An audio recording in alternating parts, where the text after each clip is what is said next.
أعوذ بالله من الشيطان الرجيم بسم الله الرحمن الرحيم الحمد لله رب العالمين والصلاة والسلام على سيدنا ونبينا ومولانا أبي القاسم محمد اللهم صل على محمد وعلى أهل بيته الطيبين الطاهرين المعصومين. Young people should sit here in front of me. That is for old people. Recite a louder salawat.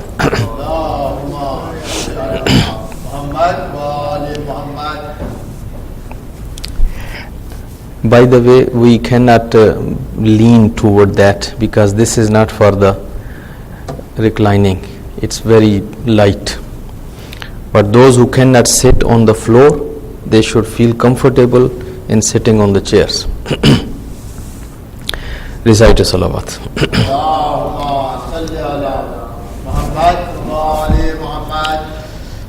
Brothers and sisters, today we have the fourth presentation.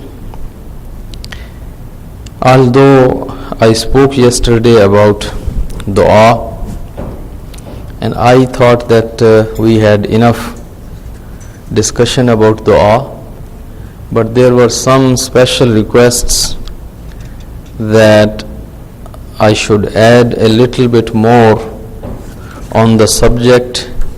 And when it comes to the adab of dua, if I have some more recommendations from ahadith, so keeping that request in mind, I am adding a little bit more alaykum salam wa rahmatullah on the recommendations.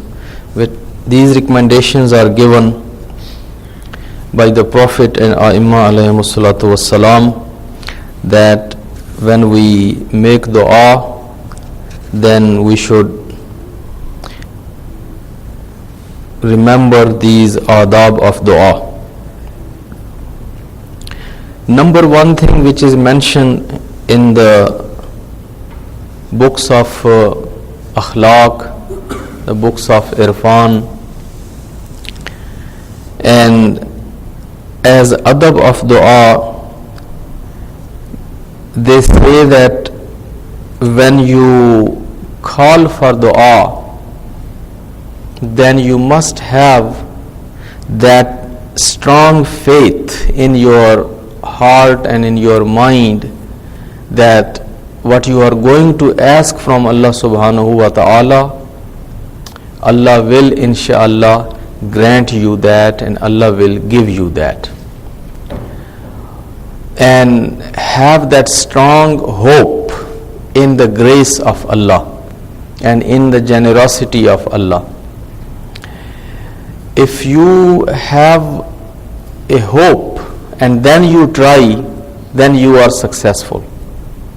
But when you don't have any hope and then you try, you know that your try, first of all, it is not going to be really a good try. It is not going to come from your heart. It's not going to come with any conviction. You will not have any spiritual feeling with it, because you know it's not going to happen. You are only going to ask, and it is not going to happen. So the dua will not be, it will not come with the spirit. It will not come with that strength. It will not come from that depth of your heart and from your mind, because you know even at the first place that this is not going to happen. So this dua is not going to do anything. But when we make a dua, first of all we should make a dua with this belief that Allah subhanahu wa ta'ala is qadir on everything. Inna Allaha ala kulli shay'in qadir. The other thing, whatever we are going to ask from him, it is not more than what already He has given us. Meaning, this is something what we are going to ask now. But even we have so much which we are enjoying from the beginning of our life up till today, which is much more than that. And if He gave us that much, so why He will not give this which now we are going to ask Him? Because we have a record with Him, or He has a record of grace with us. He has been always kind, He has been always helping, He has been always listening, He has been always providing.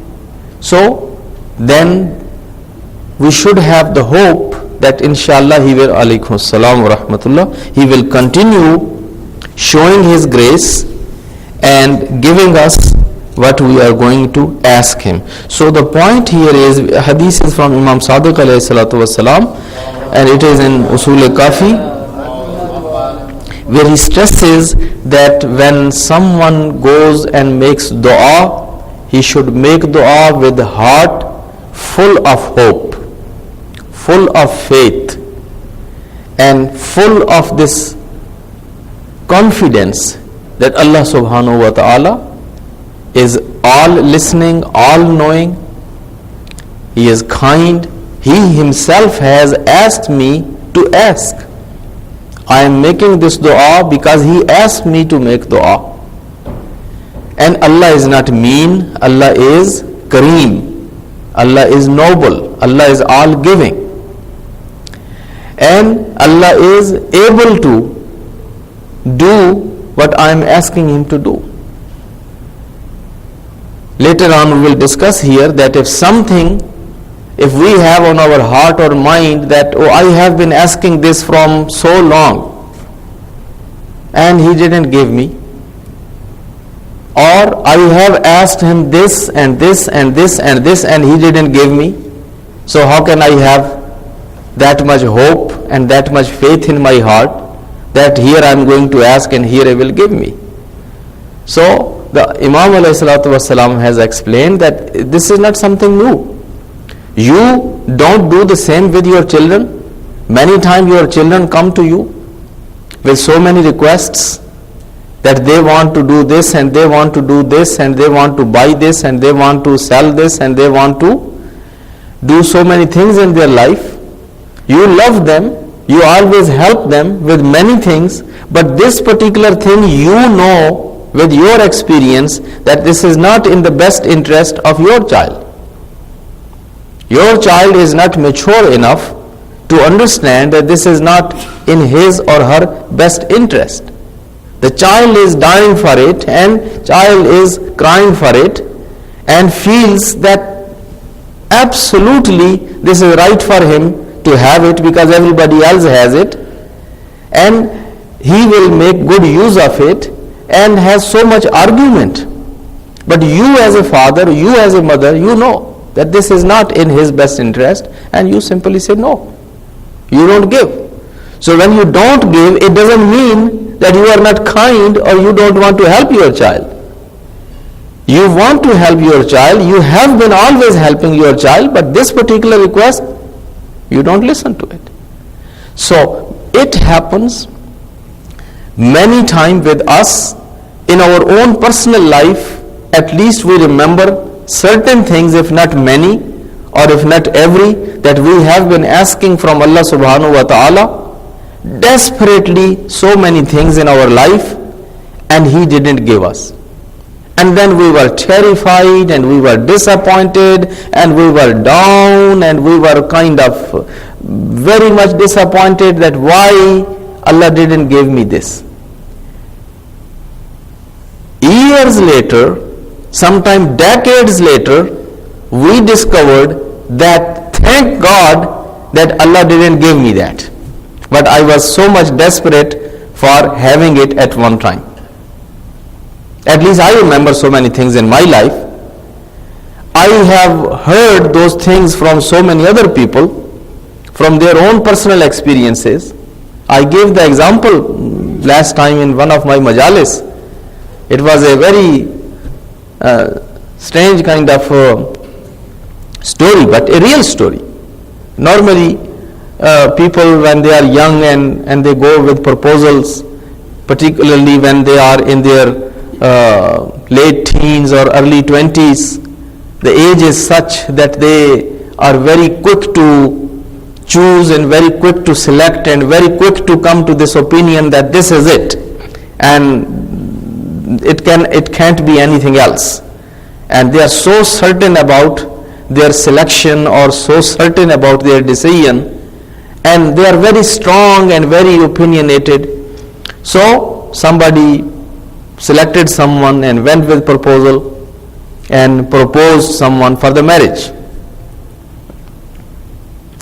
The proposal was rejected, and the person tells me later on that he was so disappointed that if it was not haram, he would commit suicide. Very typical of the young people at that age. So, if it was not haram, but God saved him.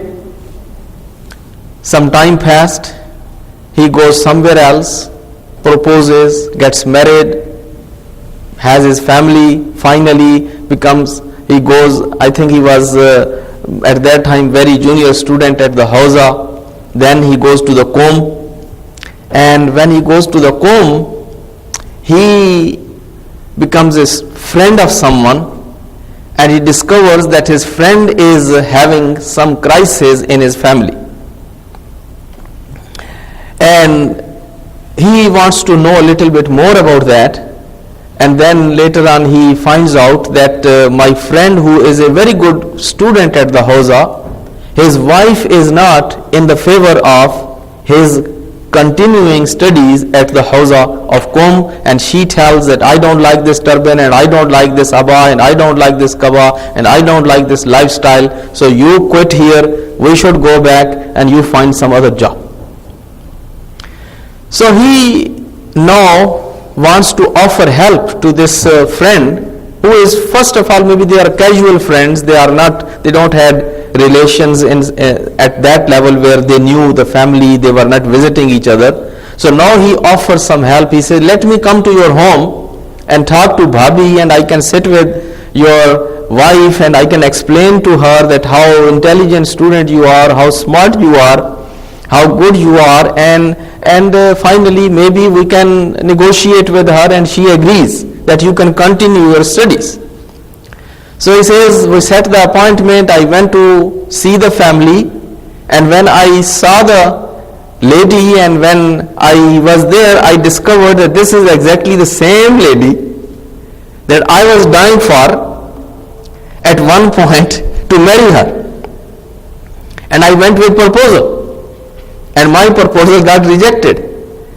And then I don't know how this gentleman, he got married to her, and now this family is at the break.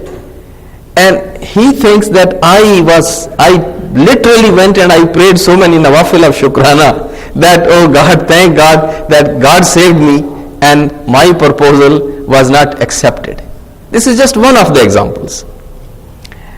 And there are many, and this is something that, meaning that I have heard from with my own ears from somebody that who had his own experience.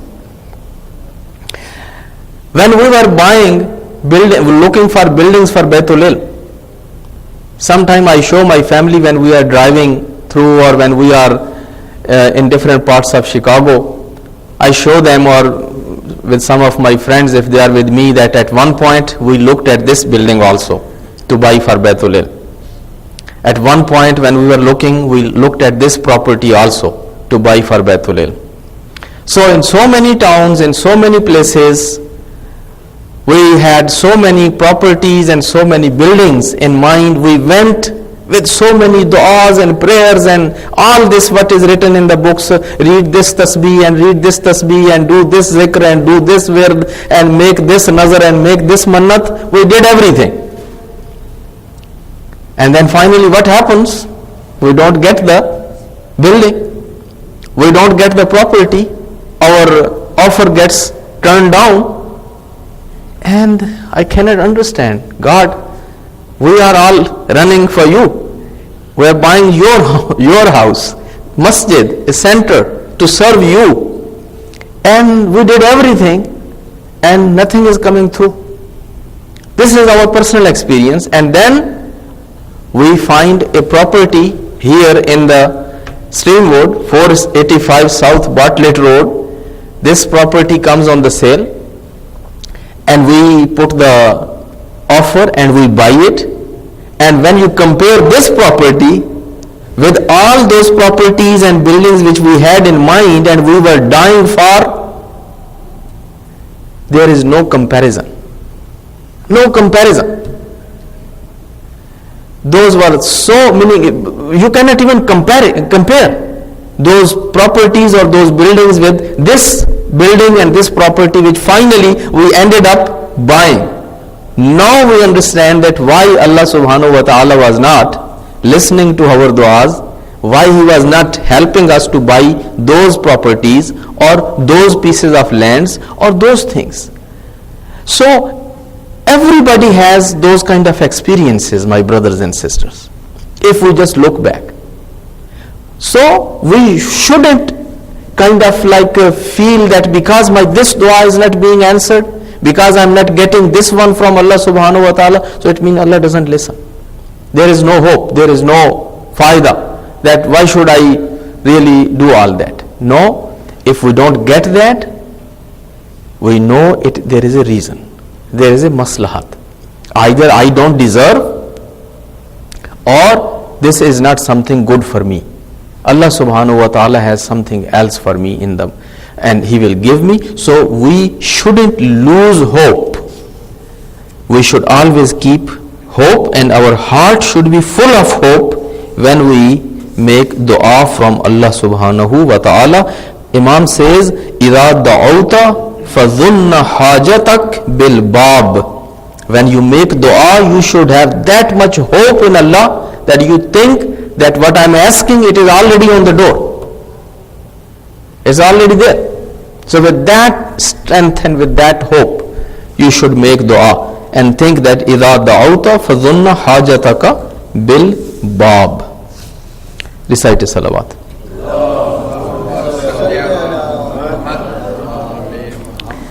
Second adab which we are taught here, and that is that we should keep our record clean with Allah subhanahu wa ta'ala. Meaning we should be obedient servants of Allah subhanahu wa ta'ala and keep our relationship with Allah subhanahu wa ta'ala safe and good. We all know that when we are enjoying good relations, then it is easy for us to present the request, and it is easy for us to get what we want to get from our friends, because our relationship is so nice, so good, that we can call on each other very easily, and friends always help friends.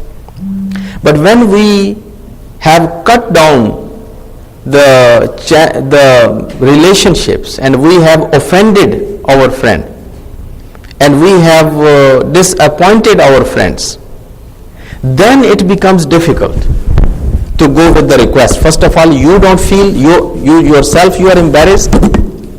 You know in your heart, you know in your mind that you have not been kind, you have not been nice with your friend, and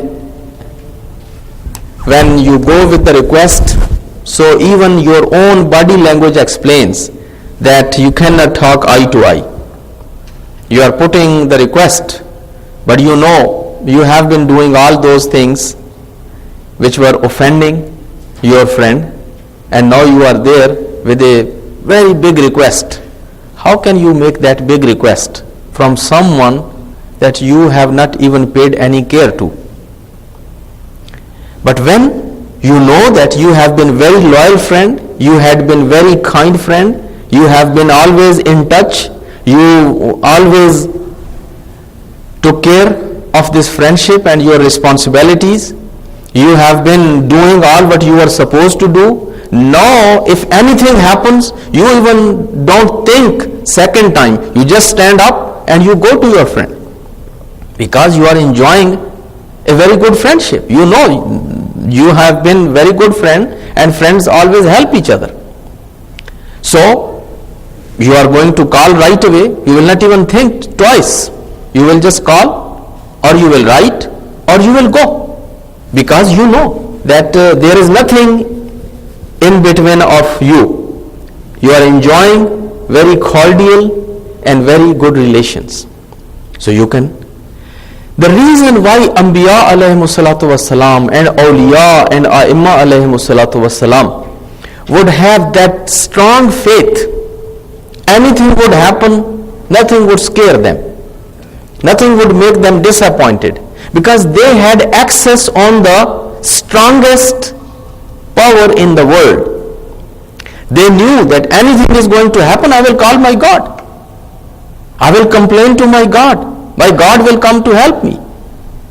So, and anything I need, they wouldn't go to other people begging, requesting, pleasing this, pleasing that. They would just call directly from Allah subhanahu wa ta'ala. As a wasila, sometime, yes, if they had to talk to people, to the community or to others, this was their struggle. But they knew it is coming from Allah subhanahu wa ta'ala. If this man is not going to help me, Allah will make another man to help me. If one person will leave me, Allah will bring another person to support me.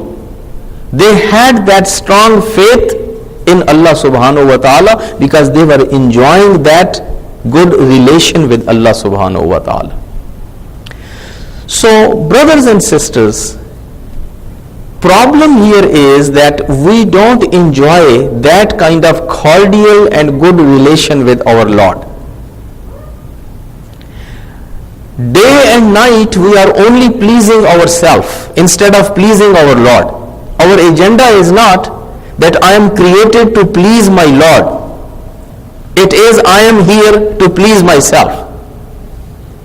So our personal pleasures and personal satisfactions and our own low desires break us away from our Lord and from our God.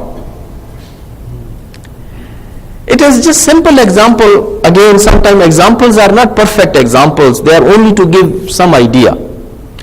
We grow in the laps of our parents.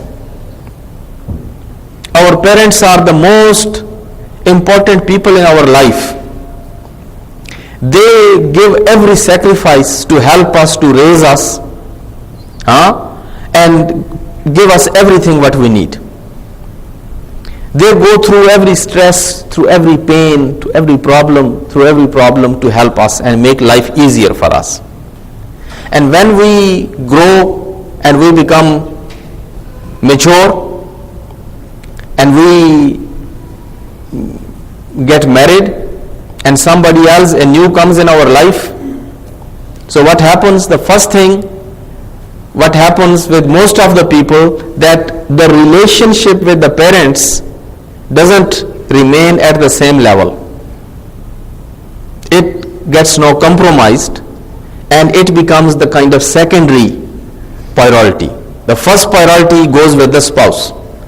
If spouse allows, people are able to visit their parents, people are able to call their parents, people are able to host their parents, people are able to help their parents.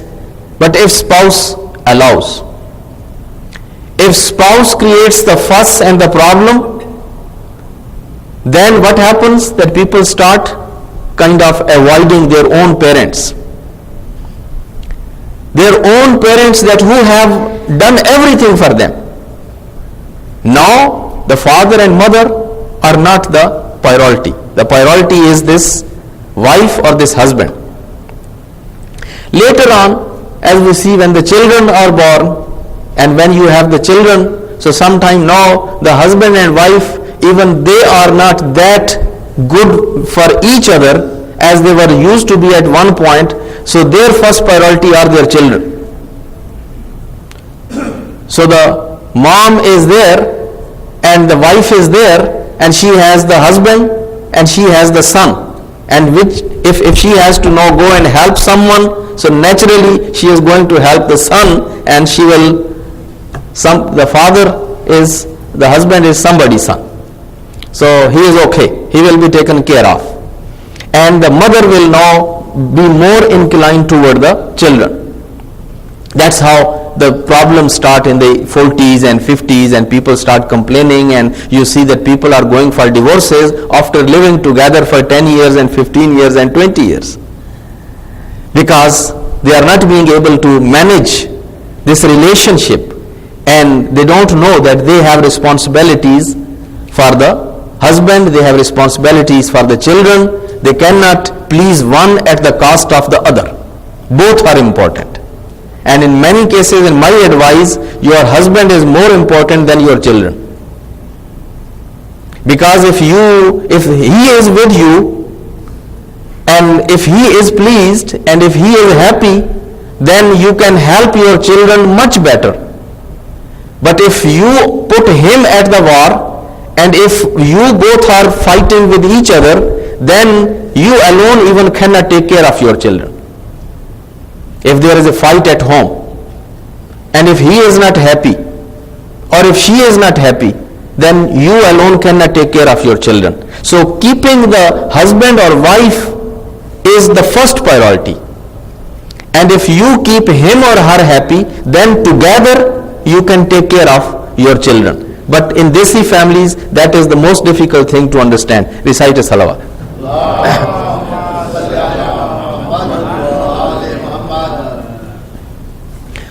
So the issue is that we understand that how somebody breaks us away.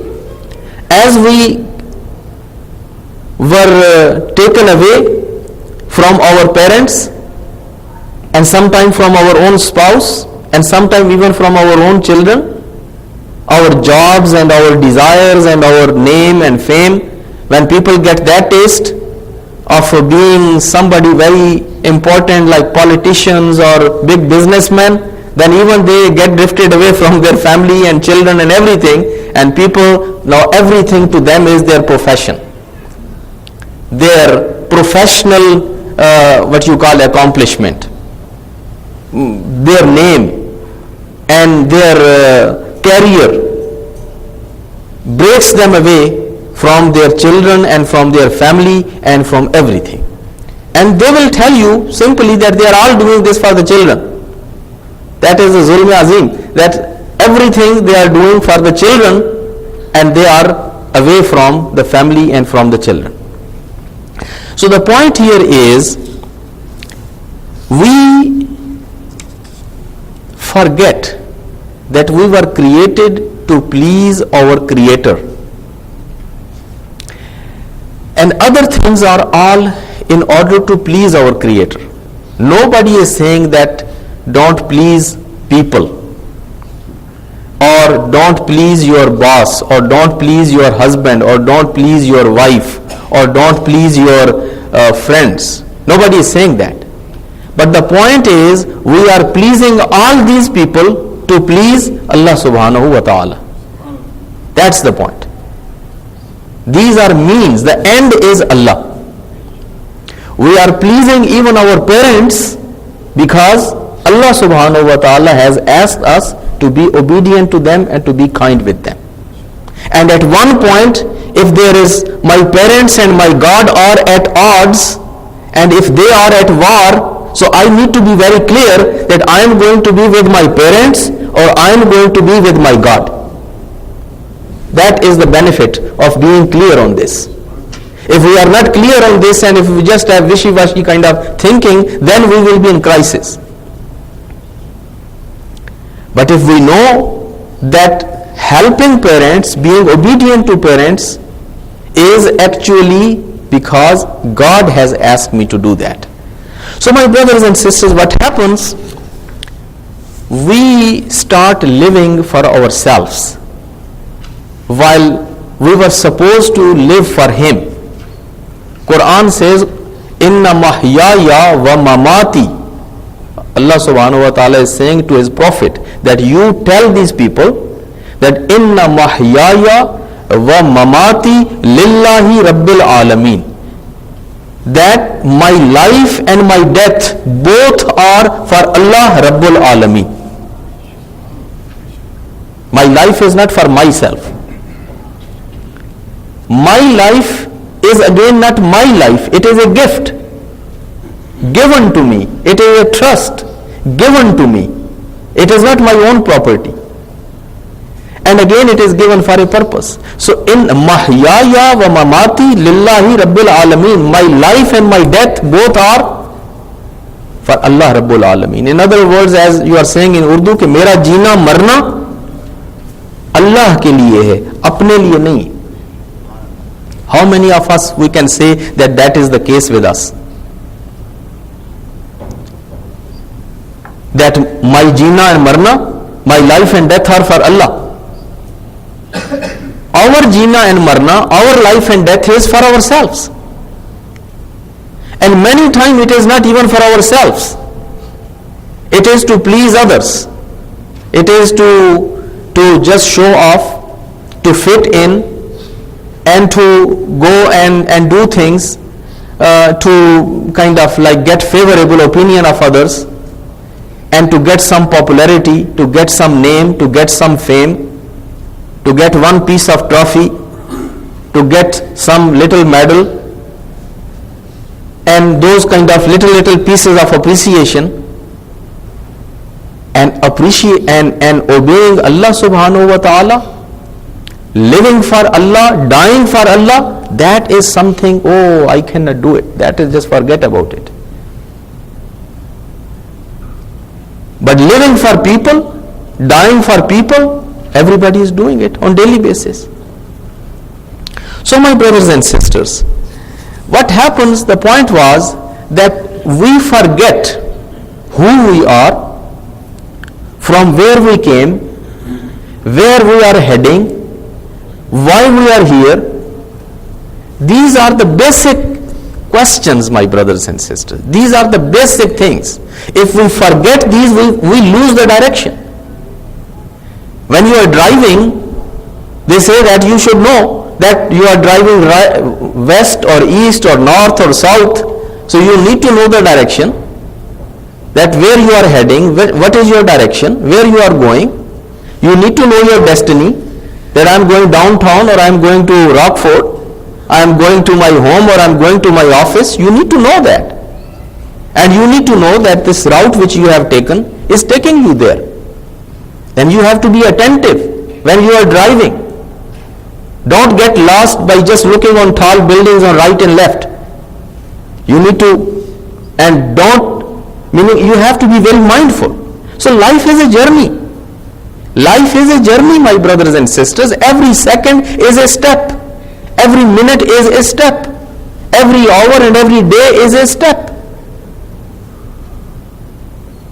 And in this life, if we don't have the direction, if we don't know who we are, from where we came, where are we heading, and why we are here, then we make all those mistakes which we make mistakes. It is a day of great happiness that my son is getting married or my daughter is getting married, and we all know that this is blessing of Allah. First of all, it is blessing of Allah who gave me the child. It is blessing of Allah that who helped me to raise this child and keep this child, and it is blessing of Allah that He helped me to raise this child to young man, now mature man, and He is helping me to get him married. So to whom should I be most thankful today at the day of marriage? And to whom should I please more? And you know, the most sinful day is the day of wedding and the day of walima. When band, baja, music, halal, haram, hijab, and all those kind of things, that every haram is made halal. Because आज शादी है, आज तो शादी का दिन है, शैतान को खुश करने का दिन है, अल्लाह को फिर खुश कर लेंगे. So, meaning this is बेवफाई की कोई हद है? And then we say there is no barakat in marriage, there is no barakat in life, there is no barakat in our relations. The day when we are supposed to be the most thankful, and we should worry on every step that I don't disappoint my Lord and God, that who is giving me all this. This was not possible without His grace and without His barakat and without His blessing. And that day we turn back to Him, and then we are totally for shaitan, because log kya kahenge? People, this is common, this is everybody does it. So with this behavior, my brothers and sisters, we build walls between us and between our Lord.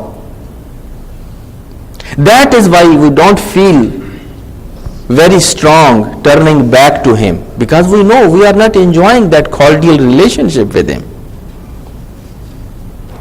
If we don't have much hope in our heart, if we don't have strong faith in Allah, if we don't think Allah can do everything for me, the reason is because I know that I don't have any credit with Allah.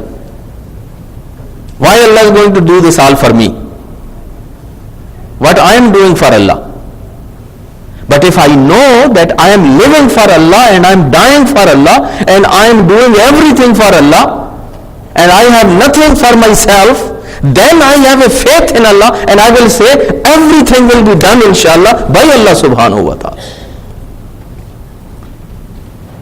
Because I don't have anything for myself. Everything is His. And then you be the most strong person, the strongest person, because you are now connected with the source of power. So my brothers and sisters, for dua, enjoying that relationship with Allah helps, that when you have that strong relation with Allah. Third thing, they say that it is adab of dua, that before we ask anything from Allah subhanahu wa ta'ala, first we should praise Allah, do His hamd, do His sana, and do His shukr for all what He has given us so far and what He has done for us. Those people that who always keep giving shukr and thank, these are the people that their du'as are hardly rejected. Because these are the people, every time you ask them, every time alhamdulillah, every time Allah ka shukr hai ji, every time Allah ka shukr and Allah ka fadl, Allah ka karam, every time they are thinking about giving thanks to Allah subhanahu wa ta'ala. And when you do that, then my brothers and sisters, Allah gives more. But if we don't appreciate what He has done for us, what He has given to us, if we don't give any thanks to Allah, and we keep asking more and more and more, you understand that then what happens?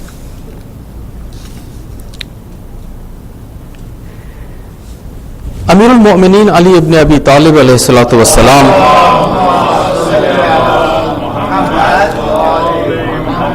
he says that recite a salawat.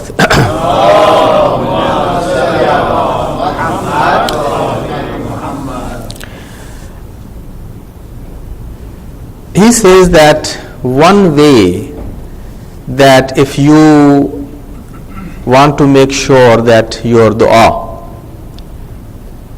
gets answered by Allah subhanahu wa ta'ala, one best thing what you can do, and it is in Nahjul Balagha, it is in Kafi also, that when you begin your dua, you say a salawat before and then you say salawat after. So have this salawat to begin with and salawat in the end. This is the adab of dua, and this ensures that your dua reaches to Allah subhanahu wa ta'ala in a good way, and Allah subhanahu wa ta'ala answers those du'as. These du'as are kind of like they have higher priority. If salawat is mentioned before and salawat is mentioned after. And that is something what I have seen in the Sunni sources also, that unfortunately, meaning they have mentioned this thing but they didn't mention that who said it. I was reading the other day one book written by Ashraf Ali Thanvi, and Ashraf Ali Thanvi writes this, that one best way to make sure that your dua gets answered, then you should say Allahumma salli ala Muhammad wa ali Muhammad first, then dua, then say Allahumma salli ala Muhammad wa ali Muhammad. I was terrified when I see a man like Ashraf Ali Thanvi, he writes that and he doesn't say that this comes from Ali ibn Abi Talib alayhi salatu wasalam. Allahumma salli ala Muhammad wa ali Muhammad. We don't have much time left, but it is also in ahadith that it helps to give sadaqah and pay a little sadaqah, particularly when you are asking any big favor from Allah subhanahu wa ta'ala. It is sadaqah actually purifies your intentions, and also we know that when we pay a little bit, then we become more serious, when we become more focused. The free classes are never appreciated. So even they charge you a small fee, that when you pay some fee, then your mind is in class, you take notes. So you are not going to ask just anything, keep asking. When you are going to pay sadaqah, it means this is really a dua which you want to make, and you are paying sadaqah for it. So paying sadaqah before making dua also ensures the chances of acceptance of that dua. Proper timings and proper place. We mentioned yesterday, every time is okay to ask Allah subhanahu wa ta'ala, but there are certain seasons, there are certain times, there are certain dates where dua gets more accepted, like month of Ramadan, like Shab-e Jum'ah, like the day of Jum'ah, like Arafah, when you are gone for Hajj, under the dome of Imam Hussain alayhi salatu wassalam, tahta qubbate Abu Abdullah al-Hussain. And certain places are preferred, certain dates are preferred, like Nima Shaban, Laylatul Qadr, after your wajib prayer, when you are done with your namaz. So then that is the best time to make dua. We mentioned yesterday, don't wait for long sessions of dua. Whatever little requests you have, keep presenting and keep processing and keep sending to Allah subhanahu wa ta'ala, just minute by minute and hour by hour. You don't have to wait for 1 week, or for 1 month to send all the package of your du'as. No, whatever you have on your heart, whatever you have on your mind, speak to Allah subhanahu wa ta'ala and make that dua. One more salawat.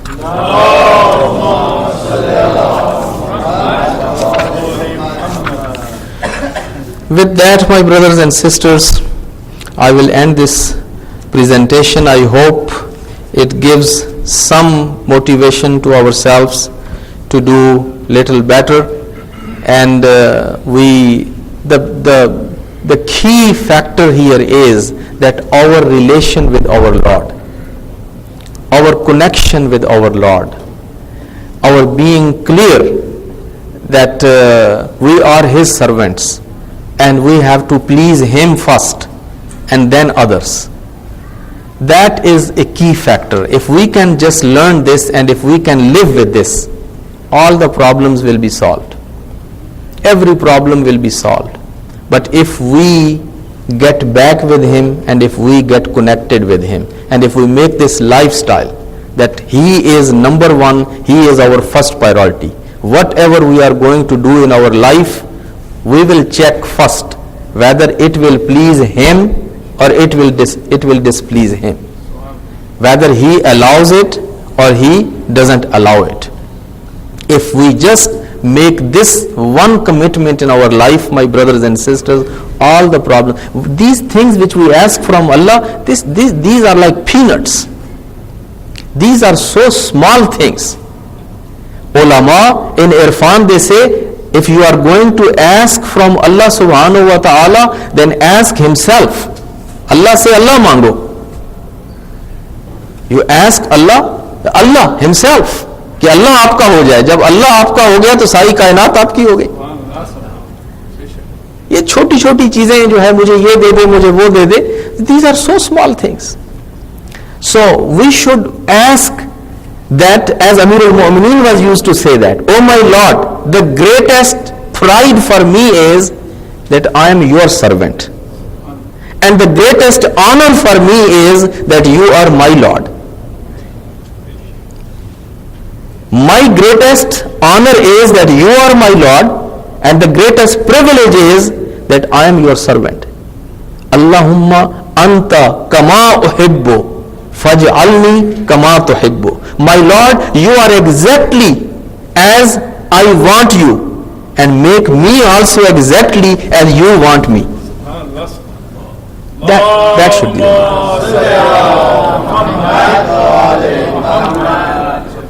So my brothers and sisters, that is a decision. It looks difficult in the beginning, but when we make it, it's very easy, very easy.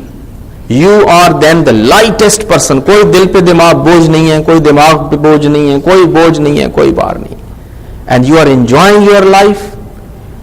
You are flying like with the angels on their wings. You are the strongest person. You are the most brave person. You are the needless person. You are a person that who is not in need of anybody. You know Hazrat Ibrahim, he was being thrown to the fire.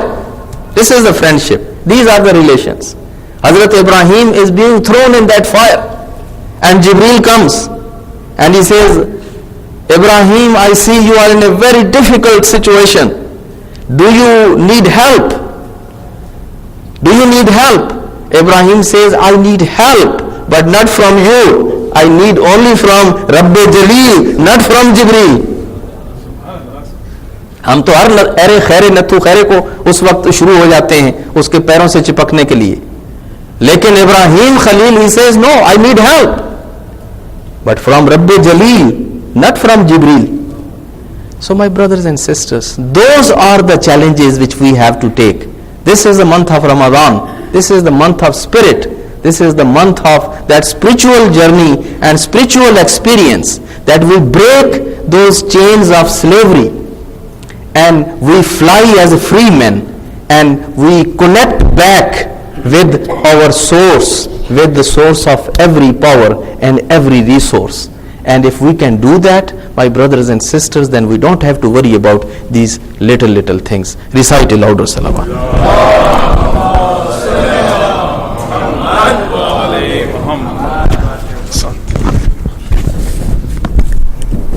Thank you.